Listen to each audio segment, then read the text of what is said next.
Bullet train কাকে বলা হয়? টাইগারটা আবার কি? আরিফকে টাইগার বলা হয় কেন? জানো কেন? কেন কেন বলো? হ্যাঁ হ্যাঁ ভালো উত্তরটা দিয়া। তোমরা এতদিন খেলা দেখতেছো মিনি ফুটবল, তোমাদের সব থেকে ভালো টিম কাকে মনে হয়? আমি বলবো।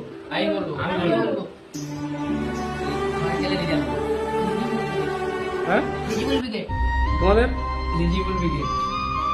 Eligible brigade. Eligible brigade. তোমরা খেলা খুব ভালো লাগে নাকি? হ্যাঁ হ্যাঁ। রিয়াবুলদাকে কেন পছন্দ সবাই? এলিজিবল ব্রিগেডে সবাই আগুন প্লেয়ার। আচ্ছা এলিজিবল ব্রিগেডে সবাই আগুন প্লেয়ার। আচ্ছা প্রত্যেকটা প্লেয়ারই ভালো খেলে তাই তো? প্রতিটা প্লেয়ার ভালো খেলে। যখন হেরে যায় তখন কষ্ট হয় তো? খুব কষ্ট হয়েছে যখন হেরে যায়। তোদের প্লেয়ারের কিছু নাম বলতে পারবে তোমরা?